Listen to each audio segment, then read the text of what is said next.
This is the Scarcity Studios YouTube channel. Please don't forget to like, comment, share and subscribe. This first story comes from Harrow and it involves the murder of a man called Corey Graham. He was killed by Javan Lee, who was filmed on CCTV walking down the road covered in blood following the murder. On Monday the 8th of December at Suffolk Crown Court, Javan Lee, 38 years old, from Harrow, was convicted of murder in relation to the death of the 48-year-old. Lee and Graham both lived in the same home in a house share in Sussex Road. Police were called to the address on the 30th of October, where Mr. Graham was found stabbed 12 times in the front garden of the property. At around 10 to 5 on Thursday the 30th of October, police attended the address in Sussex Road and the London Ambulance Service also attended. They were called and tried to save Mr. Graham's life, but he died from his injuries on the 31st of October, Halloween. Police encountered Lee at the scene, but he initially gave a fake name and denied any involvement in the stabbing, and he was ordered to wait in the bedroom and he escaped through the window. After 6 hours on the run, Lee returned to the scene where he was detained by the police. Lee again denied any knowledge of the attack on Mr. Graham, but officers already forced entry into his bedroom and established his true identity. He was arrested on suspicion of attempted murder. Javan Lee would later go on to make no comment during his police interview, and investigators obtained CCTV from nearby properties that revealed his movements immediately after the stabbing. Lee walked down the road that was adjacent to another residential street, and he was wearing the bloodied clothing and carrying the knife used to stab Mr. Graham. Police tracked Lee's movements on CCTV and later recovered the weapon from a road called Pinnerview. After disposing of the murder weapon, Lee returned to the address on Sussex Road and cleaned the clothes in the washing machine. All this occurred within a 10-minute period and the arrival of police at the scene. Messages recovered by officers from the suspect and victim's phones indicated there was a dispute between them, with Mr. Graham contacting the property manager to complain about Lee's mess minutes before he was stabbed. In the same time period, the killer had also contacted emergency services to complain about Mr. Graham. Detective Sergeant Matt Russell from the Specialist Crime Homicide North said, "Our thoughts are with Mr. Graham's family, who lost a loved one in brutal circumstances following an apparently trivial dispute between the men. During the investigation, police recovered CCTV of Lee walking nearby the property, and this and DNA evidence from the clothing was used to convict him." So when I send my condolences to the family and friends of Mr. Graham, and this definitely highlights the dangers that can be posed in social housing when it's a house share, when you're living with somebody you don't know and also could be suffering from mental health issues. In some other news coming from Kent, where 2 days ago a teenager was stabbed to death on Thorold Road and emergency services did their best to try to save his life, but he died inside a property and his wounds were consistent with being stabbed. Thank you to UK News and Pictures for their coverage from the scene. A 32-year-old man from Chatham was arrested on the same day in connection with the incident and remains in police custody.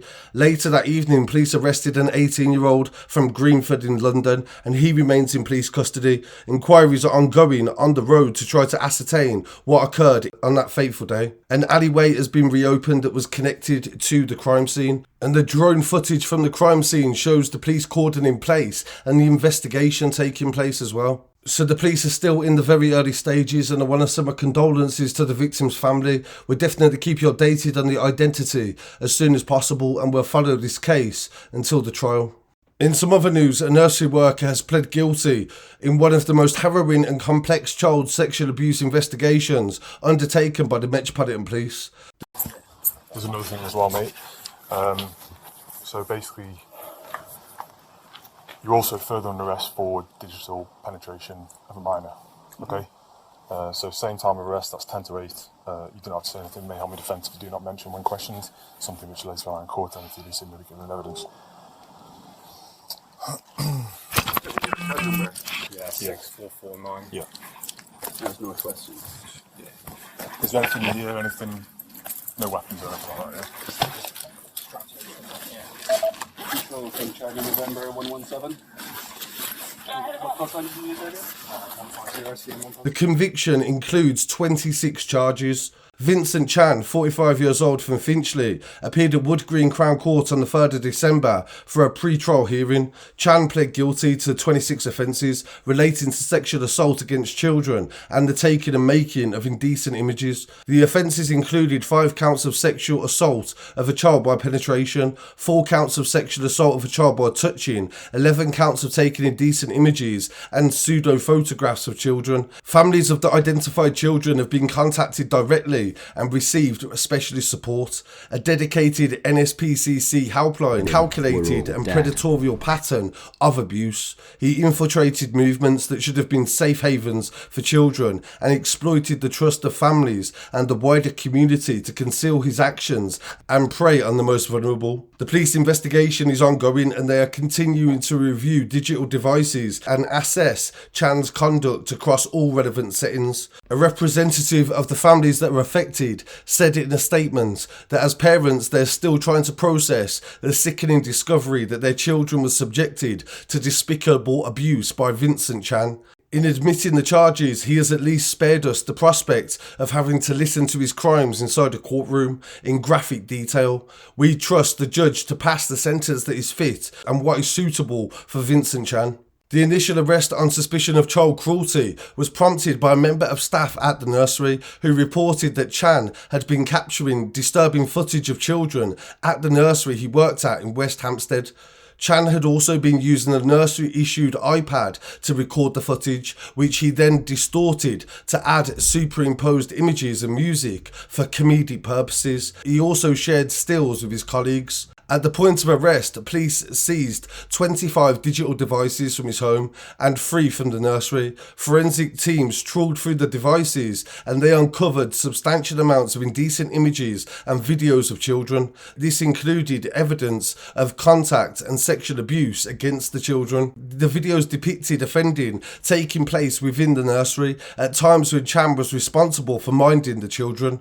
Following this discovery, police worked quickly to rearrest Chan on the 8th of September and formally charged him with the child sex offences. A further 26 digital devices were seized from his home and 15 more from his nursery in total. 69 devices in total were seized and analysed by the Metropolitan Police. They are continuing to do this and investigate and gather more materials.